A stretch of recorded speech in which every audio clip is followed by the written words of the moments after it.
Lucas, we finally meet. Finally, bro. It's been months.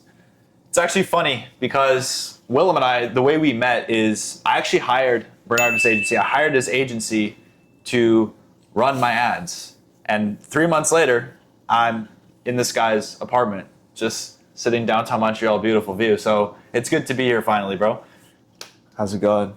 Welcome to Montreal. Appreciate it, bro. It's never been here. So Willem's been showing me around, seen some cool spots. We're going to F1 this weekend. Him and I have not watched the sport, so we're trying to just kind of figure it out as we go. But yeah, it's good to be here, man. This guy's been running some crazy ads for me. Got a bunch of leads. So yeah, I guess. And you closed some deals, eh? And close some deals. And close some deals. That's the ROI. It's the important part, eh? Yeah. This guy calls me up. I remember I got the first client from Leeds. He's like calling me to congratulate. He's like, okay, new Go High Level sub account was created. And then he gets a notification. He calls me. He's like, yo, bro, where's my cut at? But it's good. It's business. It's entrepreneurship. So He paid for the beers. So I paid for the beers. So yeah, man. Tell him a little bit more about like Bernardus Agency, how it actually works, who you help, and how you help. Well, Bernardus Agency started as an idea in a dorm room 2.5 years ago, when I was over in the Netherlands doing an exchange program. Right. And now it's transformed into a marketing agency specifically for people in the financial services. You were an outlier. You're another agency. Yeah. So a bit about Lucas. He runs an agency for realtors, helping them get more leads and setting up back-end systems and going level, all that good stuff too. Yeah. So when me and Lucas met over the phone, he reached out to me via my content, and he was solely doing Go High Level and implementation for realtors. Right. But now you do ads as well. Yeah, so funny story. I'll give a little bit of background on where I was and where I am now. So I started my agency, MyRealtorIQ. I started it about 9 months ago. So I met this guy named Keenan. Now, I saw this guy with a Audi R8 V10. I was like, holy shit, that's sick. So I asked the guy, like, what do you do, bro? He's like, oh, I sell AI to car dealerships. So the next day I heard about that, I started my business. I took action right away. Yeah. Because before I was doing home services like power washing, window cleaning residentially. And I figured out that because I live in Saskatoon, in the middle of the Arctic, that I can only sell that like 2 months out of the year. And so starting an online business was the obvious choice. And I was like, bro, this guy's making $2 million a month selling AI to car dealerships as want to get started. And so his system is what inspired my system to find the same parallels with real estate as he does in car dealerships, where essentially they were losing out on a bunch of leads. They have leads coming in, and the leads are worth value, tens of thousands of dollars to buy a vehicle. And they had a bunch of leads slipping through the cracks, scheduling test drives, whatever. But I saw that, I was like, well, couldn't I do that with real estate agents? Because they also have leads, they also operate on commission, so maximizing their opportunity value, super important. And so anyways, long story short, I was selling to realtors, I was getting on a bunch of sales calls, but my ideal client profile was super niche, super obscure, because I couldn't really help them. They didn't have enough leads coming in already, and they didn't trust AI to deal with their referrals. So after meeting with Willem, him and I ran some campaigns, got a bunch of good results, and I was just like, bro, this is working for me. I can sell the same thing to them, and then those leads I could just use the system for. So just upsell and actually help more people, essentially. Right. And now you're in the process of just scaling up the spend, or? Yeah, so right now I need to make new creatives. But I'm scaling up the spend. I'm just starting out as far as getting clients, so my business is very new. But yeah, I got my first few clients, and what I'm doing now is reinvesting all of that back into ad spend. And Willem knows this better than anybody about reinvesting your profits back in ad spend. You're not paying taxes, and you're scaling your business further. You can't pay yourself too much. But that's what I'm learning, and Willem is essentially the entire reason that I decided to, number one, run ads for myself, but also run ads for my clients and get them some results as well. So yeah, for sure, bro. I mean, I started, for example, in November with $30 a day in ad spend. Right. I have 10x that. I'm spending $300 something a day on ad spend, which is a scary number when you look at your credit card, dude. When you look, I don't look at my credit card because there's like 10 or 20K sitting on it, and I'm just like, fuck. But then you look at your business bank account, it goes up every month. So it's like, okay, some shit's working here. Yeah.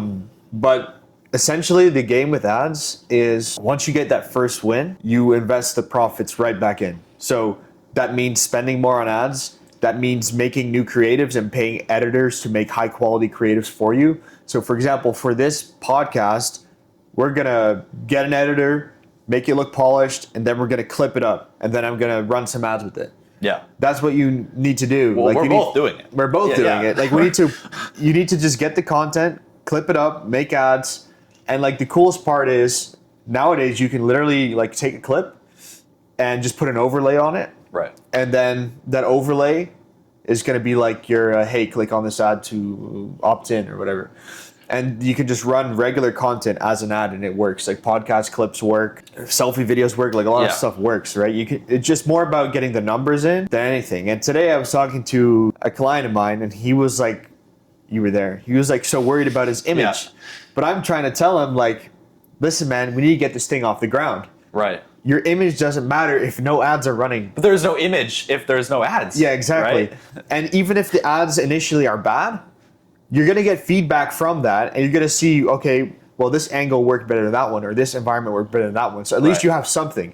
If you never start, you're never going to get the feedback, which means you're just going to stay stuck there forever. Yeah. You need to get started. You need to get started with the ads and you need to iterate.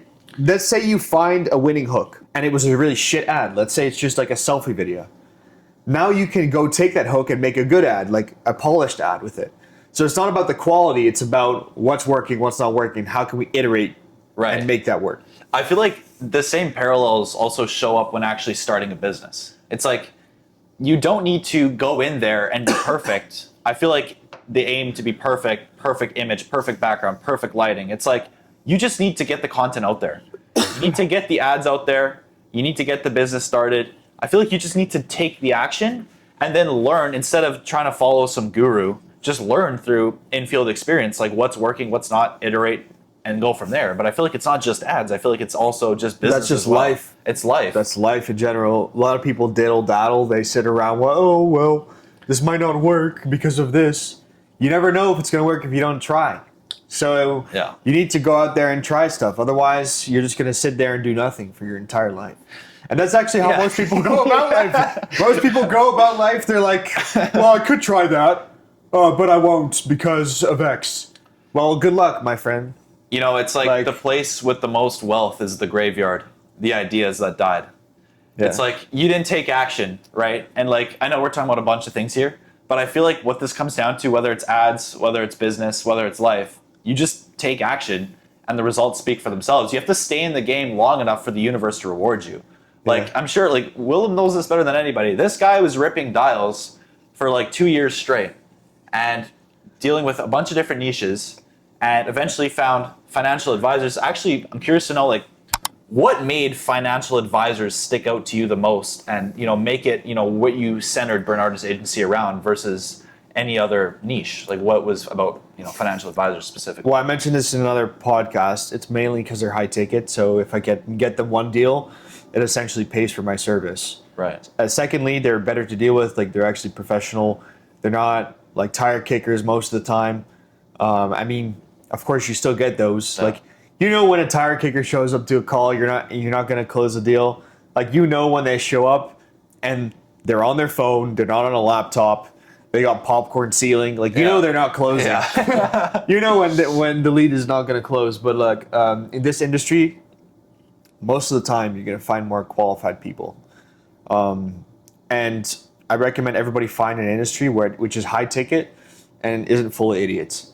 Right. And like, but don't come into my industry, bro. Like, don't come into his industry. Don't come and try and steal my clients. Don't come into either of our industries. So, like, financial advisors and real estate agents are off the table, guys. I'm Chad spending on Meta. I'm gonna crush you. Yeah. I'm spending $10K a month on ads. So yeah. I mean, there's some bigger players out there, of course, but dude, it's like when you are the service provider and you provide the same service to your business and you're an expert in that. So Willem running his own ads. he knows how to scale because he does it for a living. It's like if you were an accountant, you can do your own accounting and do a higher quality job because you're doing it. You're not paying anyone to do it. You're not paying any ad management fee. You are the ad manager and you're good at it. So like, do you feel like you have scaling to 100K a month or whatever it is to a blueprint where you know your inputs, your outputs? I don't have it to a blueprint for sure. Like right now, I have a very simple model, which is just like put the profits back in. Right. But there are definitely bottlenecks that I'm experiencing. Like I'm too busy. I'm too involved in the client work still. Like I've got a virtual assistant. I've got contractors that help me. I've got videographers. I got editors. But I'm still very involved in the client work. So the next hire, let's say I close a couple good deals, the next hire would probably be a customer success manager, CSM, Right. to handle like the client side. So the client side, what I mean by that is like when you're on calls with clients, like speaking to them for like an hour, Right. that takes up so much of your time. You need to hire somebody to take care of the clients personally, not just on the delivery side, but talking to them. Right. The constant assurance. And those hires are a bit more pricey because they're going to be, you know, they're going to be fluent in English. They're going to be probably local or from another English-speaking country like England or South Africa. You can't be hiring people from India or like the Philippines because it's not racist. Just people don't want to deal with that. Right. Like people would rather not speak to a Filipino than somebody that is from here. Like if it's on the customer success side, that's just a fact, right? So that's the next hire, but there's always going to be more bottlenecks. First, right, scaling up. Yeah. First, it's like, how do I get my first client? Second, it's like, okay, how do I get more clients? Then it's like, okay, I'm super busy. How do I hire? Oh wait, I don't have enough money. Okay, I got to raise prices. Right. Like there's lots of different stages to growth. Right. And I consider myself still to be at the beginning stages. Like, yes, you dream of hitting 10K a month, 20K a month, but then you realize this is just the beginning, bro. Yeah. This is just the beginning of the realize, game. I feel like any online business, Yeah. you realize that there is no ceiling. No. There's just bottlenecks. You just tackle the bottlenecks, but there's actually no ceiling. There's always a next ceiling. Like, Right. How do you think billionaires got there? Like, they got their first million, and they're like, I want 10, I want 100. Like, it's never ending. It's a never ending game, never ending chase. Like for me, if I was making $10 million a month right now, I'd still be going. I wouldn't retire. I want $1 billion a month. I'm always going to be in pursuit. I'm always going to be in pursuit, bro. $1 billion a month. $1 billion a month. It's possible. People are doing it, man. You see Jeff Bezos go on, he went on the news recently. He's like, I think the bottom 50% of people shouldn't pay tax. You know this guy's going to run for president. Like, Yeah. He's like trying to nurture the bottom half of the leads. Yeah. He's like, you saw him on television there. He's like, they shouldn't pay taxes. Yeah, so then who should? Himself? Who's going to pay the taxes? Oh, but he doesn't pay tax for sure. Yeah. he's got the tax loophole. His financial advisor's cracked. Yeah. He's got a whole offshore setup and loopholes. You should ring up that financial advisor and sell him your services. Bezos advisor, poach him.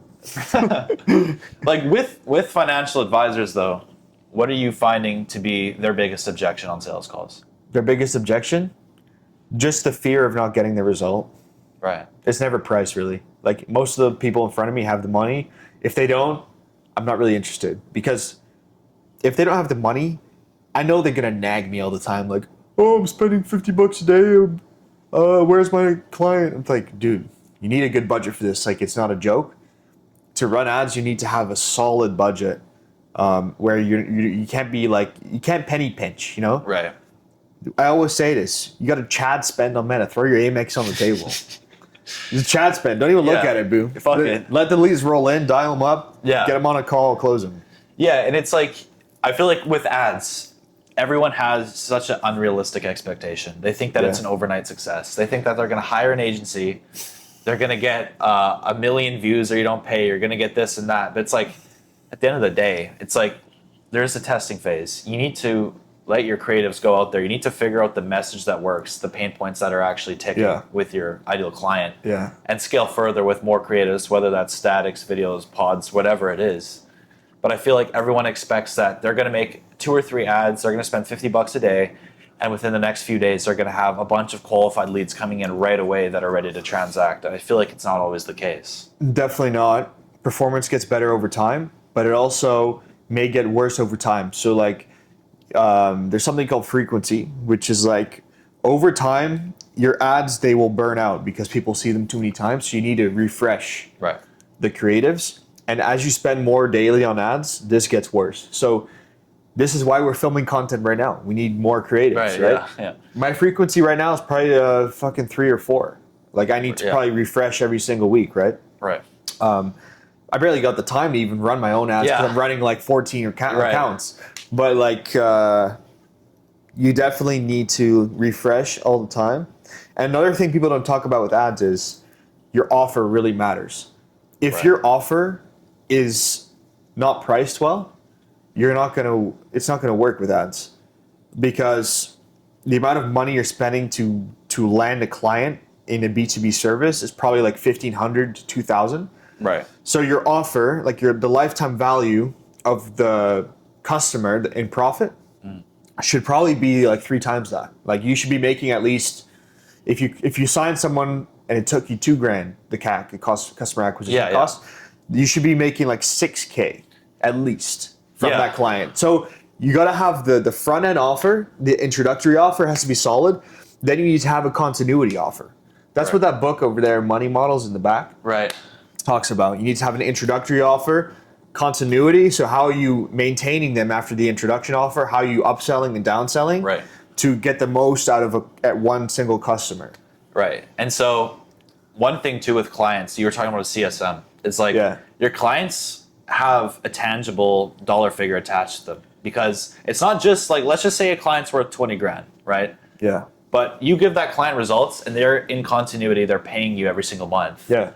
They're probably doing that for a reason. The reason being they like the services you're providing. You're providing them enough value to continue paying that, because what they're paying you is an afterthought once they've closed enough business and what they're closing is high ticket enough. But what I'm trying to say is they refer you other clients.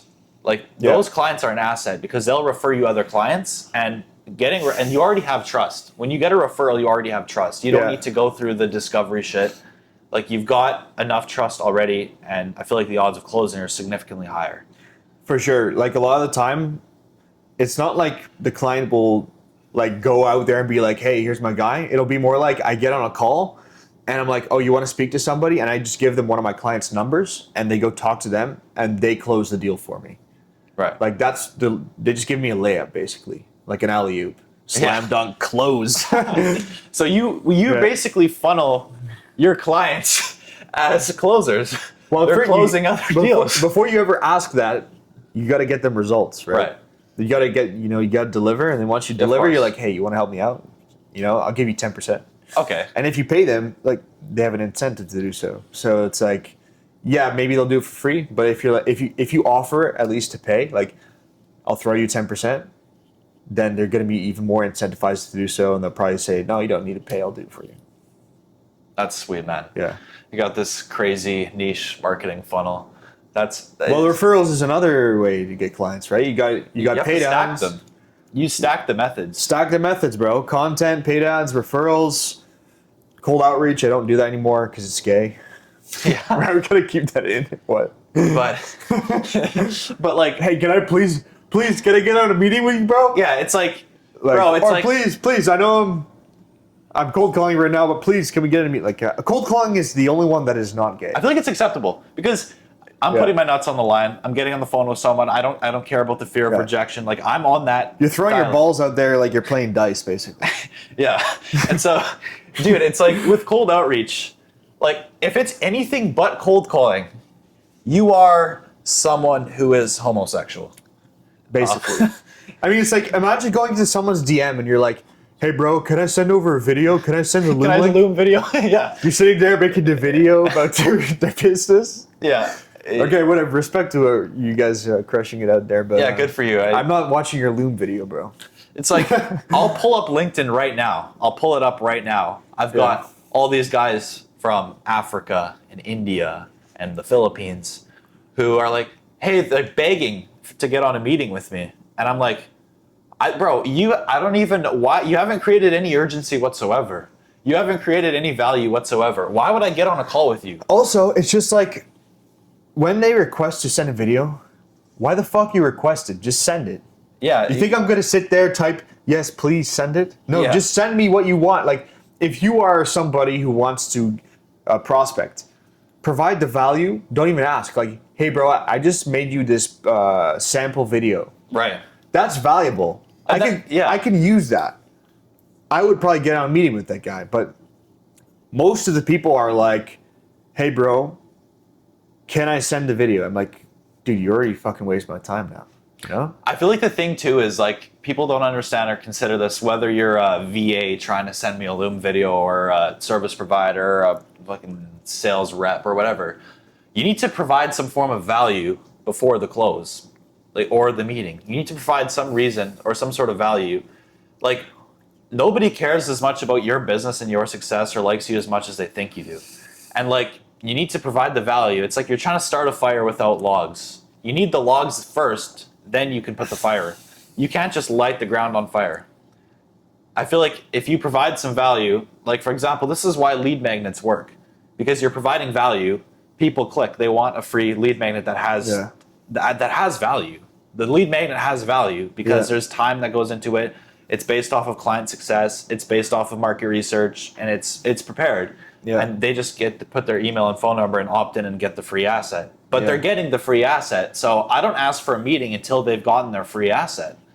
That's the thing, is they're getting a free asset, then it justifies having a call to talk about implementation of what we're actually doing. Me, dude, I call right away. Yeah. Like if they opt in, like I could call right away without them seeing the asset. I won't even mention the asset. Dude, yeah, me neither. Like I just use the asset as bait, basically. Yes. But the asset is there. They get it. Like it's valuable. There is a case study in there that shows, okay, here's what we did for somebody else. And they do get it. And they get a bunch of videos. They get a bunch of emails. They go on my email list. And, you know, sometimes people get mad. Why are you emailing me every day? But it's valuable for the most part. Most people like it. So that's another thing. It's like people get upset when you message them, but only a small amount. You know, some people get mad. You can't please everybody. You can't please everybody. You can't. Like, 'cause there's always going to be some grumpy dude like, why are you messaging me on a Sunday? Well, because you fucking filled in the form. You opted in. You said, I consent to receive SMS messages. Yeah. You asked to be put on the list. So the other thing is, too, like, literally you cannot please everybody, right? Yeah. And the fact that if you have enough time on your hands to say, why the hell are you emailing me? Why the hell are you texting me so much? It's like, you probably have bigger things to do. Like, you should probably be focused on doing more deals. Like, personally, me, if I was put on someone's email, I'm on like 100 people's They would email understand. list. If they were actually like good at what they did, they'd be like, oh, this guy's a dog. Right. But if you're getting mad at someone calling you after they filled in a form, you're probably just like a wuss. Yeah, but it's like, dude, you don't understand. It's like, this like, is... just hang up the phone, bro. It's entrepreneurship. Like, it's entrepreneurship. I get called sometimes, and if I don't like it, I just hang up the phone. No problem. I'm not going to sit there bitching like a crybaby, you know? And I feel like it's the stuff like that. It's like, dude, if you're that mad over it being put on an email list that you asked for, it's like you've got bigger problems. Like, you should have bigger problems to solve. And the fact that you have this much time to bitch and complain about an email list or an SMS text, a grown ass man getting angry at an email. Imagine. It's that. like, bro, it's like you asked for it. You asked for the emails. You asked to receive the free value, and now you're complaining to get the free value. It's like, what? This is proof that, like, I feel like a lot of times people just don't know what they want. And like, they'll show up to a sales call, they actually don't know what they need. Yeah. I feel like it's my responsibility to guide them and ask them those questions. Ask them the questions like, you know, ask them what they're doing right now, ask them where they're lacking. Building that gap of where they are now to where they want to be. Yeah. And actually identify what the client needs. Because they actually don't know what they need. I feel like it's my role as a salesperson to help them uncover and tell themselves what they need. It's not my job to tell them what they need. I need to ask them the questions so they can tell themselves what they need and just make my solution the inevitable choice. It's like those people that hop on calls and they're like, just tell me what you got.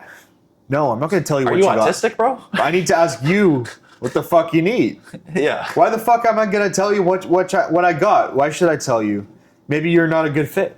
It's like, bro, everyone thinks. Some dude hopped on my call yesterday. He hopped on his phone. Okay, so immediately I was like, oh god, like this guy is not. Like I'm just not feeling it. Every time it feels off, you know it's not going to work out. Right. This dude pulls up on his phone. He's got a messy ass room. Yeah. And he's fat. Sorry. And he's just like, tell me what you got. I'm like, no, this is not an interview, bro. Like, you tell me what you do, what your problems are. Maybe I can help you out. Whose calendar did you book on? You booked on my calendar. You booked on Willem's calendar. This is the thing. No, we did call him, but he opted in, right? So I mean, still, it doesn't matter. It's like, dude, we got to ask you a couple of questions. And if you were a salesperson or if you were a business person, you would know that this is how that shit goes. We got to do discovery. We got to know what your problems are, so then we can give a recommendation based on your problems. Bro, and it's like people, I feel like a lot of times the person who's quote unquote being sold to, they think that everything is up to them. They think that like they're just gonna, bitch around the service provider and tell them this, that. They're gonna tell them how the call's gonna go. They're gonna tell them how they're gonna do their job. It's like at the end of the day, if you are good at what you do, you lead. You ask them the questions. They don't ask you the questions. You guide them. You guide them through the call. You guide them while you're working with them. But I feel like it's too often that the clients or the prospects feel like you're their slave as the service provider. And I feel like it's nothing further but the truth. It's like you don't even know if you want to work with them. Like, who's to say that I just want to work with you? You've been on my call for 30 seconds and you're asking me what the price is. You got to identify who you want to work with and make it your mission to just work with those people. Right. Like at the start, sure, you're like, okay, I got to accept anybody because I got to get my first few clients in the door and get experience. Yeah. But after a while, you got to decide who am I working with, who am I not working with. Because otherwise, it's just going to be a big headache. Right. It's not worth it. Not worth it. It's worth it to not take the money. Thank you, but we're not going to do this because it's going to be a bigger headache and you will make less money because the opportunities that are available to you will not get the time it deserves. Right. So it's like, okay, I'll say no to those people, I'll say yes to those, and I'll spend all my time with those people so that I can get the most out of that. Like, if you're fucking going back and forth with these people over here, you're going to spend way too much time doing that, and the people who deserve your services won't get the time that they actually deserve. Right, and so I feel like that's the thing with also just charging more money. Like when you charge more money, okay, you could charge more money for basically the same thing if the outcome is good. Right. And you know why? If the service is premium, you're saving it for those premium clients. Only they get it. That's how this works. Okay, the people who are cheap, they don't get it. Right. That's why it's fucking premium. Right. And so why should you give your premium service away to these penny pinchers? Right. You shouldn't. And I think that also there's two types of people. There's two types of people when you have online business as far as the clients that you get. There's the people who pay more and have lower expectations, and then there's the people who pay less and they have higher expectations. Yeah. The people, like I've had a client at 2.5K and I've had a client at $200. The $200 client had higher expectations, called me every fucking day, and needed so much attention. Yeah. And I'm like, I literally said, I'm like, dude, it's just not a good fit. Like the amount of times you've called me, I'm literally making $4 an hour. The amount of Slave times labor. you've called me. It's slave labor. And it's like, I'm sorry, it's not a good fit. Like I might as well just go get a job at McDonald's at this point. If the amount of time you're calling me, it's like, I'm not always available for you. Like, you have to set the boundaries with your clients. You're not always available. True. You have a life. You have a business. You have a solid operation. You don't fully rely on them. No, for sure. They have to respect that. And also, what people don't realize is, you may think in your head, you may not be comfortable with charging a certain price. But then flip it on its head and think, if they were to hire someone full-time, an employee who is untrained and doesn't know what they're doing to do the exact same thing as me, and they had to spend a bunch of time training them and actually losing money on this person. Right. And they're paying them $5K a month, 60 grand a year. Right. But you, as an expert in that field, you're not willing to charge those numbers. dude, you should be charging those numbers. You already know what you're doing. You have experience with other clients. You have a proven process, systems. Right. You have employees that do it for you, that you've trained. You should be charging more than somebody can get paid underneath that company as an employee as a contract. Right. Or at least minimum the same as an employee of theirs would make. Right. That's the way you can flip it on its head if you truly believe in your service and what you do. And I think part of it too is like, you just got to ask these people, well, how many deals would you have to close, like from running these ads? Yeah. How many deals would you have to close for the system to fully pay for itself, right? Yeah. The answer is always less than one. Less than one. Depends on the industry. It depends, right? Yeah. For me, selling to real estate agents, if their average commission is 10K, then less than one deal they're paying for the service. Yeah. At least for a year. Yeah. Like, and I'm like, well, do you not think that running these ads based on everything I'm showing you, 100%, it's like, okay, well, we just go from there. The rest is history. Yeah. But it's like, I feel like that's the thing with picking a niche too, is like, you can't sell to like, what's a good example? A barber shop. Their haircuts are $30. Like the amount of volume that they need to do to pay for their ad spend alone and your services, you're just not making money. Yeah. It's as simple as that. And they're just also simply, they literally live in the four walls of their business. Right. Like they don't have the freedom to really put time into any of that stuff. So it's like you gotta, as I said in the other video, you gotta have for this service, if you're running a marketing agency, it's better to serve clients who get high ticket deals through. Unless you're doing like a software as a service or something else, it doesn't make sense. There's two types of ways to do it. If we're talking about a software as a service, so there's model A, where people just go to your website and buy it. And they give you $300 a month or whatever you charge. There's option B, which is more customized and tailored to them. And because it's tailored, it actually works. That's more done for you. It's more done for you. And then you can charge a higher price because it's done for you. And so people are going to gravitate to that because a lot of business owners don't have time to learn AI, to learn meta ads themselves. And even if they did, they don't know it to the extent that people like myself and Willem do, to the point where they can do that. I can do what they can do in 20 hours. I can do it in 20 minutes.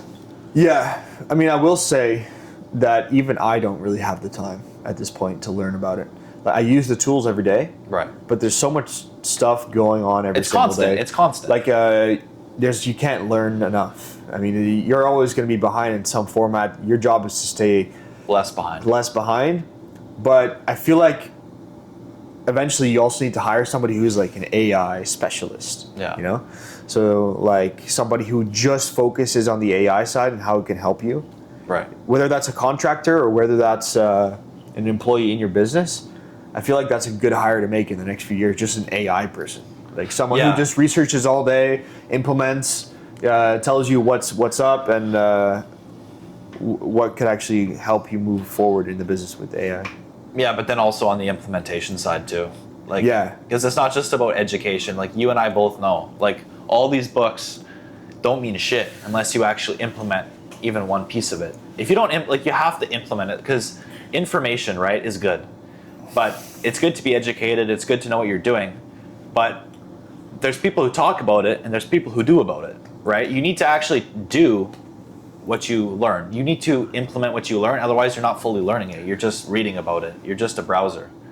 I was talking to a friend the other day, and he's getting into sales, and he read like 10 self-help books, and then he was like, "Yeah, but like nothing happened." I was like, "Yeah, dude, because you didn't do anything." Yeah, it's like everyone thinks they're gonna buy an Alex Hormozy book, and then they're gonna be making $1 million a month. I mean, he realized that, but it's much more about the action than anything. So like if you read something, then you got to implement one or two ideas in the book right away. Yeah, you're not going to implement the full book. Like I've implemented many things from these books, like lead magnets. Sell Like Crazy, teach you about lead magnets and follow-ups. I still use that to this day. Right. For sure. And the funnels, .com Secrets, teaches you how to build funnels. I built many funnels that are inside that book. Right. And Russell Brunson is the king of funnels. Yeah, they're not all going to work, right? But then you're going to learn and get feedback. Right. If you don't get feedback and learn, then what's it worth? It's worth nothing because, first of all, you will forget the info in your brain if you don't use it. Second of all, you won't get feedback, so it's just theory. It's theory, yeah. It's theory, so it's useless.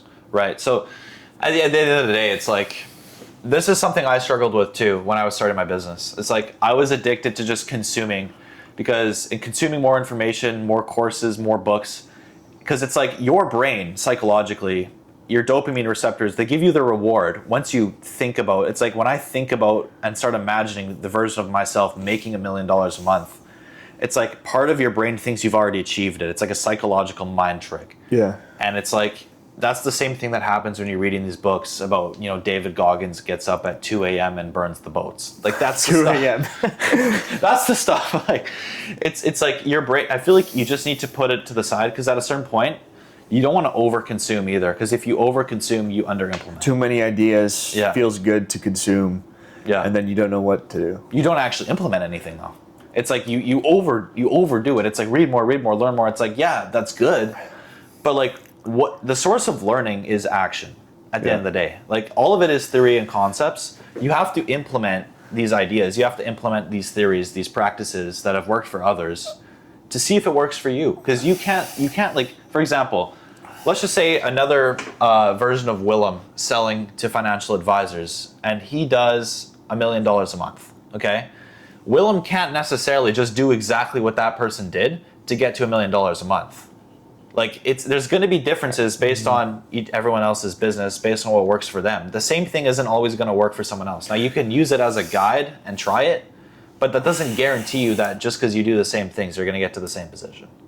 Right. Everybody has a different path, and there's a million different opportunities and a million different ways to become successful. Like, how many ideas do you have on a weekly basis? Like, so many ideas out there. Like, and there's unlimited possibilities of what to do, and that's why I know that I'll never get a job, because it's like, dude, there are so many other ways to make money. Bro, yeah, it's like, ridiculous. Once you realize that, like, getting a job, I mean, it's for some people, right? But like, or for most people, but like, if you're a person that is willing to engage in ideas and take action, there's no reason as to why you would get a job. Especially if you're willing to take risk at the end of the day. Exactly.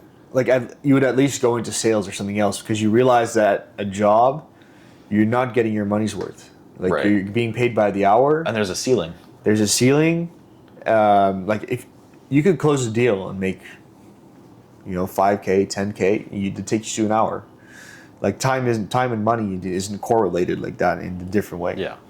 And it's more inputs and outputs rather than a time frame of money.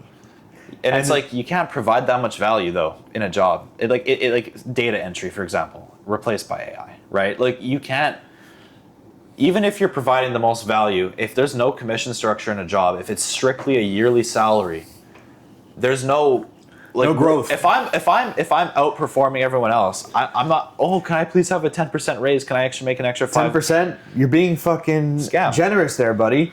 Most companies give 3%, and people cheer. Yo, I got a 3% raise, buddy. You just covered inflation. You didn't get a raise. No, not even. You didn't even cover inflation. You didn't get a raise, we live buddy. in Canada. Like, what are you cheering for? Yeah, like, you fought for that, and you just covered inflation. Like, get out of here. Like, that's bullshit. It's like, a salesperson can double their income by doing double the calls. Yeah. You can't. You can't work double the hours, because you'd be working all night. Right. And all day. And it comes down, it's not about, obviously there's a place for grit and discipline. To say, you know, people who work harder make more money is technically true. But at the same token, like, think about like when you go to Mexico. Like, how hardworking are they? They're just not making very much money, because it's a combination of working smart and working hard, but you do both. It's people with leverage. It's building leverage. It's like, if you have like employees, you can put the low leverage tasks to them. Right. And then you only do the higher leverage things. Like, you're doing content, you're doing sales, you're doing marketing. Those are high leverage activities. Yeah, you're making money from. If you're sitting there and you're building out the client stuff, like you're building automations, you're building landing pages and websites, those are all low-level $6 per hour activities that you could easily delegate, right, and get somebody to do while you do the higher leverage activities. Right. So it's like, you can't do that in a job where it's like you pass it off and you do higher leverage stuff, unless you're like an owner or an operator inside. Right. But the one thing I also want to touch on was with all these big ideas, it's important to stay in your lane. It's like you could go divert 10 different ways and do 10 different things and fail at all of them. Right.